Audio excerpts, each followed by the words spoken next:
ठीक है, हम लोगों ने कल इतना पढ़ा था कि वाक्य किसे कहते हैं, वाक्य के कितने अंग होते हैं, ठीक है, उद्देश्य और विधेय। उसके बाद हमने पढ़ा था वाक्य के प्रकार। वाक्य के कितने प्रकार होते हैं, एक अर्थ के आधार पर होता है और एक क्या होता है, रचना के आधार पर होता है। ठीक है, अर्थ के आधार पर वाक्य के कितने भेद होते हैं, प्रकार होते हैं, वो होते हैं कुल 8। हम लोगों ने पढ़ा था कल विधानवाचक, निषेधवाचक, आज्ञावाचक, प्रश्नवाचक, इच्छावाचक, संदेहवाचक, संकेतवाचक और विस्मयवाचक। ये क्या होता है, किसे कहते हैं, किस प्रकार से हमें पता चलता है कि ये किस प्रकार का वाक्य है, ये कल की क्लास में हम लोगों ने समझा था। यहाँ तक आप लोगों को कोई प्रॉब्लम है बच्चों? ठीक है, आज आगे हम लोग क्या पढ़ेंगे? अब हम लोग रचना के आधार पर, अभी तो वाक्य की दृष्टि से हमने देखा था, अब हम रचना की दृष्टि से देखेंगे कि वाक्य के कितने प्रकार होते हैं। तो कितने होते हैं? 3 होते हैं। कौन कौन से? सरल वाक्य, संयुक्त वाक्य और मिश्र वाक्य। ठीक है, सरल वाक्य, संयुक्त वाक्य और मिश्र वाक्य। आपको स्क्रीन दिख रहा है? ओके,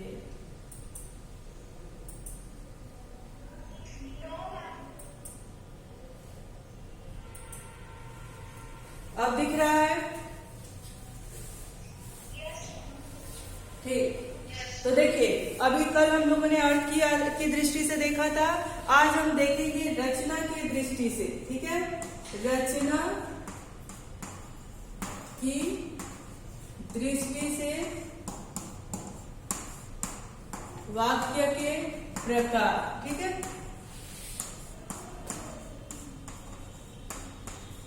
वाक्य के प्रकार ये कितने होते हैं? 3 होते हैं। कौन कौन से? सरल वाक्य,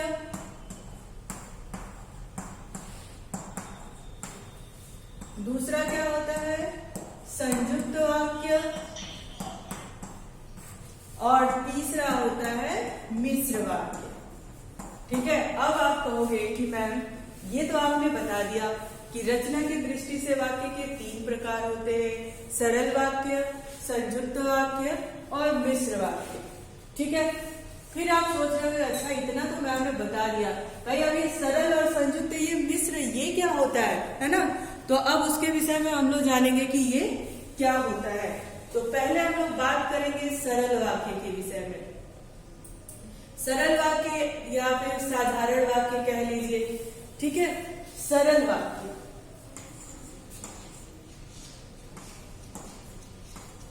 तो पेन देखो कहीं जाता कहीं। ठीक है, अब हम बात करेंगे किसके विषय में बात करेंगे? सरल वाक्य के विषय में बात करेंगे। देखिए, जिन वाक्यों में एक ही विधेय या क्रिया होती है, ठीक है, जब कोई वाक्य की रचना हम करते हैं उसमें एक ही विधेय होता है और एक ही क्रिया होती है। ठीक है, यानी एक ही काम को दर्शाता है ना, एक ही के बारे में बात होती है, उसमें कोई दूसरा वाक्य आकर के नहीं जुड़ता है, उसको हम क्या कहते हैं? सरल वाक्य कहते हैं। जैसे मैं पंजाब जा रहा हूँ या फिर मैं पढ़ा रही हूँ। ठीक है, अब ये हमारा क्या हो गया? ये सरल वाक्य, साधारण वाक्य है, इसमें एक ही विधेय है, एक ही क्रिया हो रही है। ठीक है, कोई दूसरी क्रिया इससे आकर के नहीं जुड़ रही है। तो ये हमारा क्या हो गया? ये हमारा हो गया सरल वाक्य यानी साधारण वाक्य, यानी एक ही वाक्य है, इसमें एक ही विधेय है, एक ही काम हो रहा है, इसमें कोई 2 काम नहीं हो रहा है। ठीक है, इसको हम क्या कहेंगे? सरल वाक्य कहेंगे। ठीक है, बात करेंगे देवांश खेल रहा है। ठीक है, देवांश क्या कर रहा है? खेल रहा है। इसमें एक ही वाक्य है, एक ही विधेय है, एक ही क्रिया है, क्या कर रहा है? खेलने का काम कर रहा है। ये क्या हो गया? सरल वाक्य हो गया या फिर साधारण वाक्य कह लीजिए, साधारण वाक्य हो गया। अब हम बात करेंगे संयुक्त वाक्य की। ठीक है, देखिए संयुक्त का अर्थ ही होता है जब दो वाक्यों को आपस में मिला दिया जाए, ठीक है, उसको हम क्या कहेंगे, संयुक्त वाक्य कहेंगे। ठीक है, बात करेंगे किसकी, संयुक्त वाक्य की। अभी हमने उसमें दिया था कि मैं पढ़ा रही हूं या देवांश खेल रहा है। ठीक है, देवांश क्या कर रहा है, खेल रहा है। ये हमारा साधारण वाक्य था, यानी सरल वाक्य था। लेकिन अगर हम इसी में लिख दें कि देवांश खेल और खिला दोनों रहा है। ठीक है, देवांश क्या कर रहा है, खेल भी रहा है, देवांश खेल और सिखा रहा है। देवांश दो काम कर रहा है, एक तो खुद खेल भी रहा है, ठीक है, और खेलना क्या कर रहा है, सिखा भी रहा है। आई बात समझ में? एक साथ इसमें क्या हो रहा है, दो क्रिया हो रही है, इसमें क्या हो रहा है, दो विधेय है। देवांश के विषय में बात हो रही है, क्या बात हो रही है, वो खेल भी रहा है और दूसरों को खेलना सिखा भी रहा है। आई बात समझ में? आई बात समझ में? आ रही है ना, कोई दिक्कत? जैसे मैं बात करूं कि खिलौना गिर के टूट गया, तो खिलौना क्या हुआ, गिरा भी और टूट भी गया, दोनों काम हुआ उसके साथ, हुआ कि नहीं?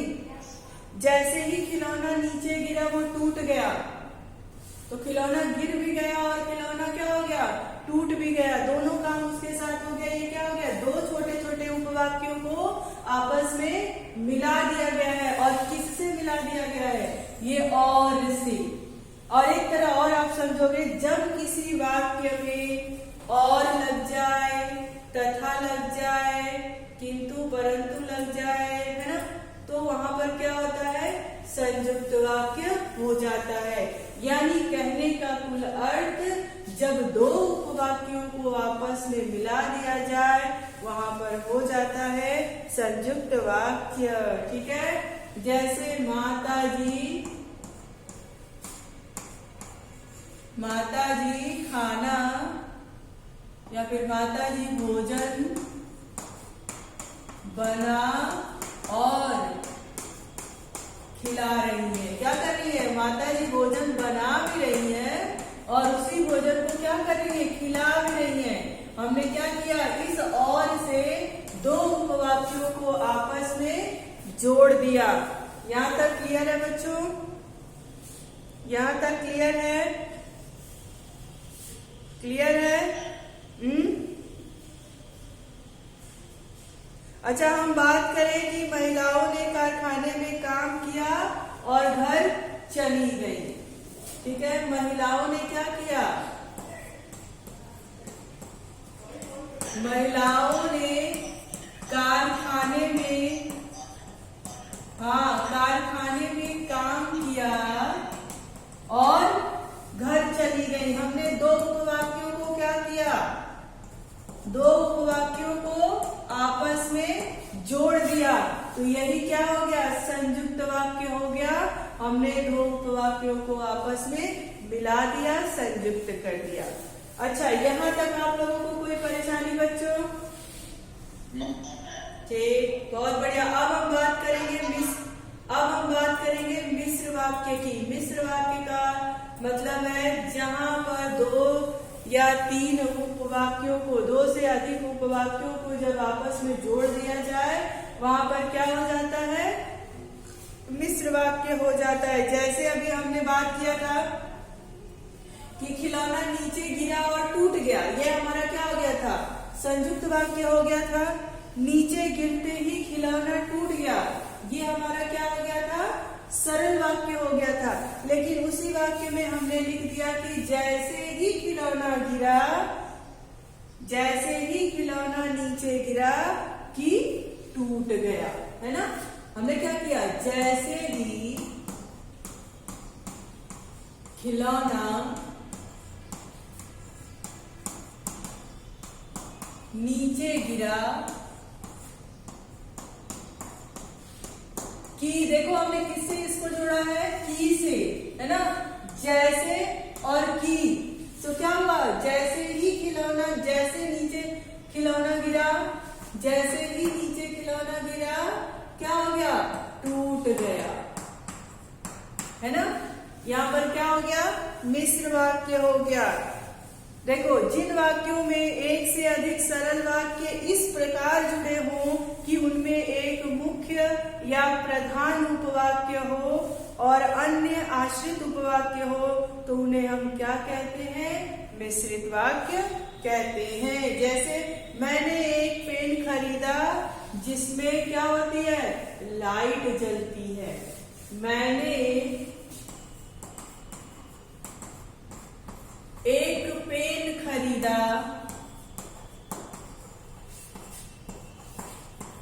जिसमें क्या होती है, लाइट जलती है। और मिश्र वाक्य में समझाया गया है कि जिन वाक्य में एक से अधिक सरल वाक्य इस प्रकार जुड़े हों कि उनमें एक मुख्य हो, तो इसमें मुख्य क्या था, पेन था, है ना। मुख्य किसकी बात हो रही थी, हमने क्या खरीदा था, पेन खरीदा था। और उपवाक्य यानी उसमें क्या था, उसमें लाइट जल रही थी। तो वो लाइट, पेन में लाइट का जलना किस पर आधारित था, जब भाई हम पेन खरीदेंगे तभी तो उसकी देखेंगे कि उसमें खासियत क्या है ना। तो वही वो कह रहा है कि जहां पर जिस वाक्य में एक से अधिक सरल वाक्य जुड़ा हो और एक मुख्य दूसरा उस पे आश्रित हो, वहां पर क्या हो जाता है, मिश्रित वाक्य हो जाता है। आई बात समझ में। अब देखो, मिश्रित वाक्य में हमें क्या क्या और देखना है। सरल वाक्य में तो हमने देखा कि जहां पर एक ही विधेय हो, एक ही क्रिया हो, उसे हम क्या कहते हैं, सरल या साधारण वाक्य कहते हैं।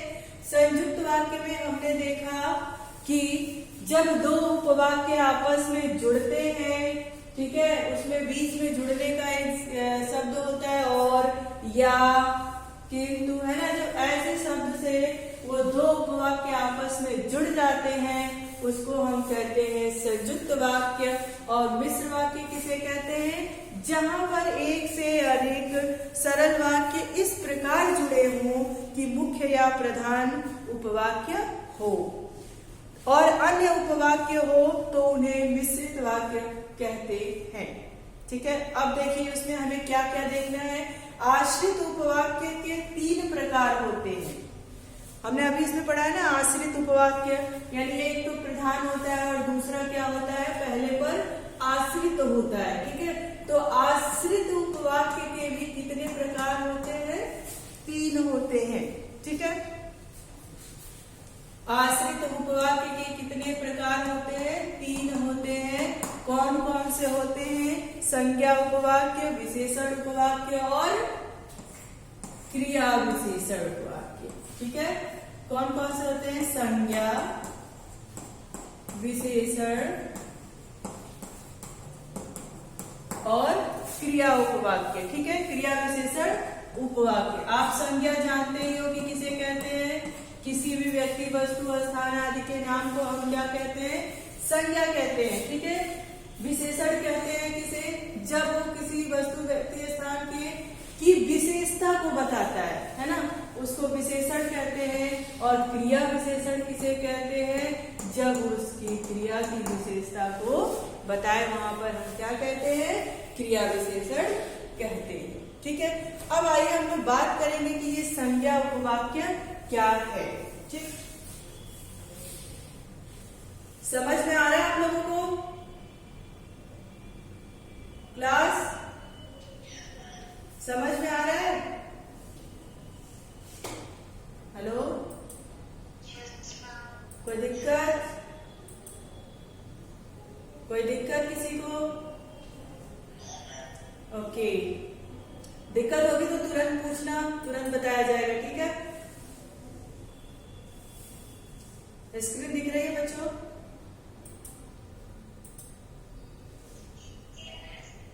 आपकी आवाज बहुत कम क्यों आ रही है,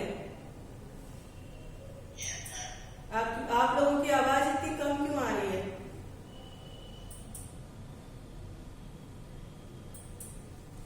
बहुत स्लो आवाज है। मेरी आवाज आप तक जा रही है कि नहीं,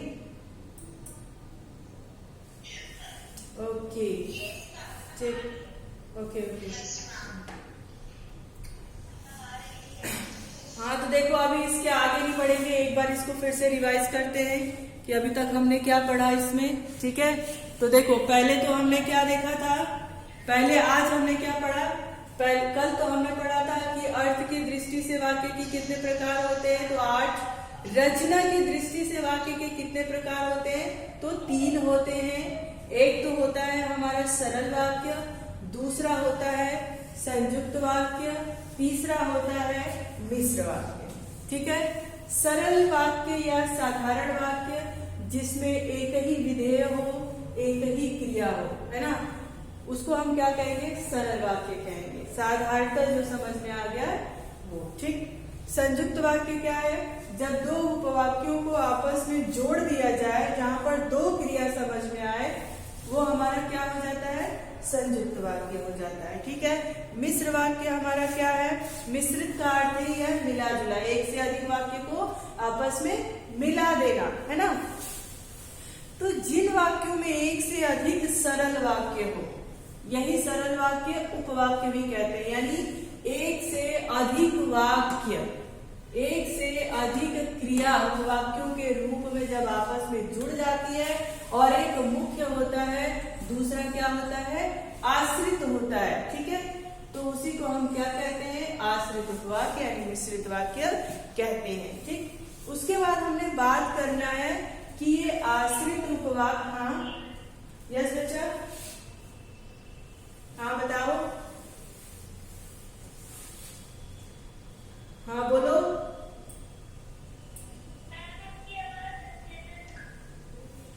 मेरी आवाज क्या हो रही है,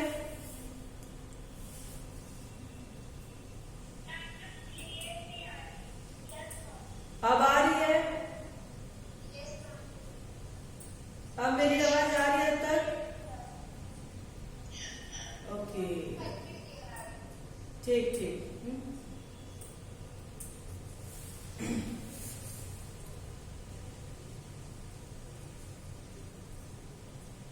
हमारा पीरियड 11:30 बजे ओवर होगा ना।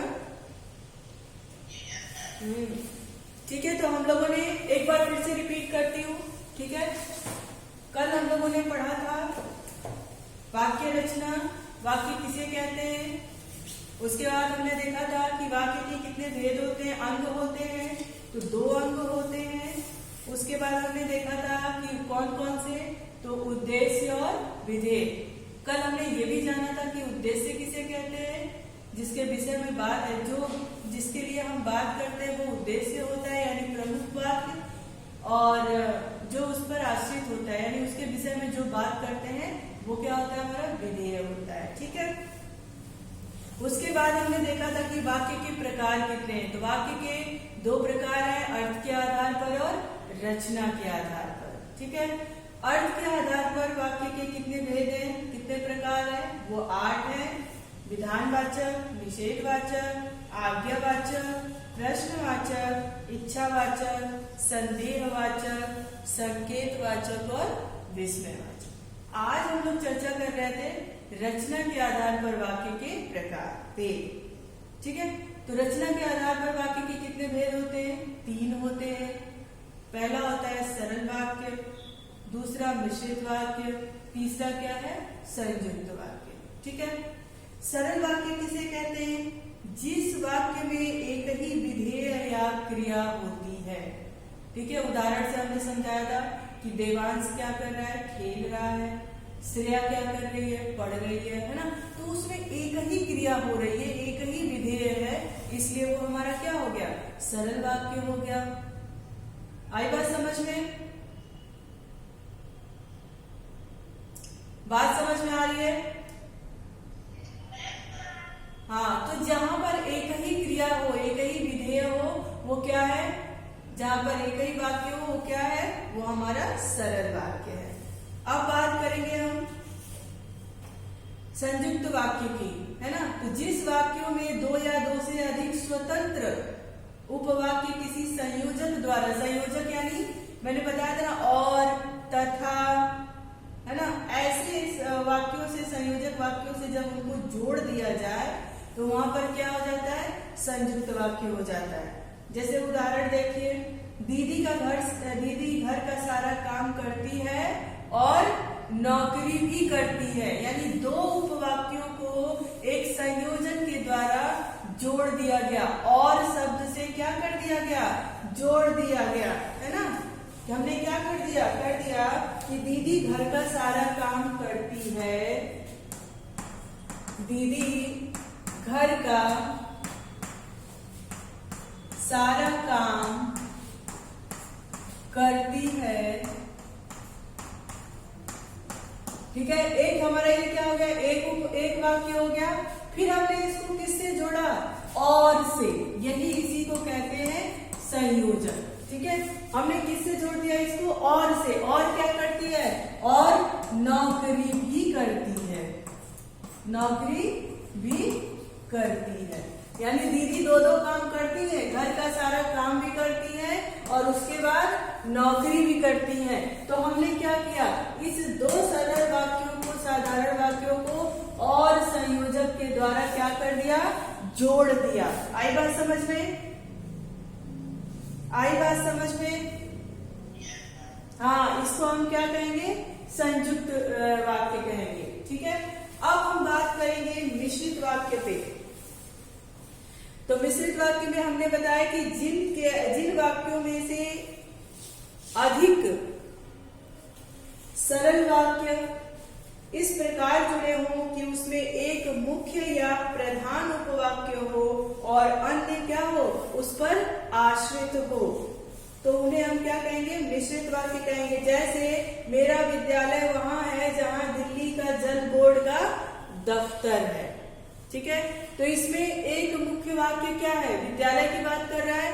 मेरा विद्यालय वहीं पर है जहां पर दिल्ली बोर्ड का दफ्तर है। मेरा विद्यालय कहाँ है, वहां पर है जहां दिल्ली बोर्ड का दफ्तर है। तो इसमें एक से अधिक साधारण वाक्य है और एक मुख्य है और दूसरा क्या है, उस पर आश्रित है, निर्भर है ना। बिना उसके वो पूरा बात पूरा नहीं होगा, इसीलिए उसको हमने क्या कह दिया, मिश्रित वाक्य कह दिया। आई बात समझ में, आई बात समझ में। हाँ, अब इसमें एक दिया है आश्रित वाक्य कह रहा है। आश्रित यानी जो पहले वाक्य पर निर्भर होता है ना, एक सेंटेंस दूसरे सेंटेंस को कंप्लीट करने के लिए बना होता है, उसी को हम कहते हैं आश्रित वाक्य। ठीक है, तो अब ये कह रहा है कि आश्रित वाक्य के कितने प्रकार होते हैं। तो आश्रित वाक्य के भी 3 प्रकार होते हैं। भाई हम संज्ञा के आधार पर, विशेषण के आधार पर, उसकी विशेषता बता करके, उसकी क्रिया की विशेषता बता करके हम अपने वाक्य, भाई आश्रित वाक्य तो हो गया, आश्रित उपवाक्य, लेकिन इसके कितने प्रकार होते हैं। तो इसके कितने प्रकार होते हैं, इसके 3 प्रकार होते हैं। पहला होता है संज्ञा उपवाक्य, दूसरा होता है विशेषण उपवाक्य और तीसरा होता है क्रिया विशेषण उपवाक्य। अब हम बात करेंगे कि ये संज्ञा उपवाक्य क्या है। ठीक है, क्या बात करेंगे कि संज्ञा उपवाक्य क्या है। तो देखो, संज्ञा जो उपवाक्य वाक्य में संज्ञा का कार्य करते हैं, है ना। क्या कह रहा है कि जो उपवाक्य वाक्य में संज्ञा का कार्य करते हैं या संज्ञा पदबंध के स्थान पर प्रयुक्त होते हैं, संज्ञा उपवाक्य कहलाते हैं। प्रायः संज्ञा उपवाक्य की समुच्चय बोधक से जुड़े होते हैं। जैसे मैंने कहा था कि वह आज नहीं आएगा, मैंने कहा था कि वह आज नहीं आएगा। अब यहाँ पर की क्या हो गया हमारा, यहाँ दिया है ना कि जो उपवाक्य वाक्य में संज्ञा का कार्य करते हैं या संज्ञा पदबंध के स्थान पर प्रयुक्त होते हैं, संज्ञा उपवाक्य कहलाते हैं। प्रायः क्या होता है कि संज्ञा उपवाक्य की समुच्चय से, है ना, जो ये की आया है वो समुच्चय बोधक है, उसी के द्वारा जोड़ा गया है और उसी से क्या होते हैं, बने जुड़े होते हैं, उसी को कहते हैं संज्ञा उपवाक्य। अब देखो उदाहरण के तौर पे आप समझोगे।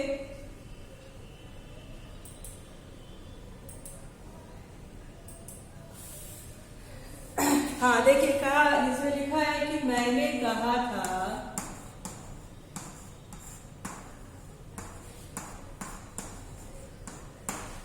क्या लिखा है कि मैंने कहा था कि वह आज नहीं आएगा। मैंने कहा था कि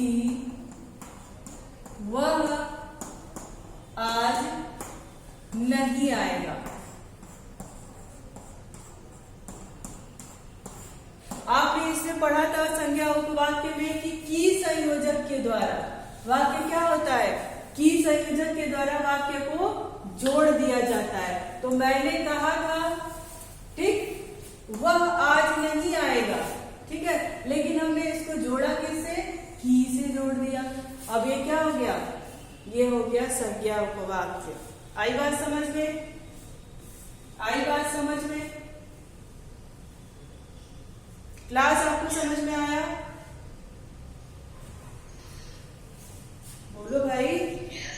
ओके, चलो अब हम बात करेंगे विशेषण की। विशेषण उपवाक्य क्या है, ये तो हमारा था संज्ञा उपवाक्य। अब दूसरी बात करेंगे विशेषण उपवाक्य की कि ये क्या होता है। तो जो उपवाक्य वाक्य में प्रयुक्त संज्ञा पद की विशेषता को बताता है। भाई विशेषण आपको पता है कि किसे कहते हैं, जो संज्ञा या सर्वनाम की विशेषता को बताता है उसे हम क्या कहते हैं, विशेषण कहते हैं, ठीक है।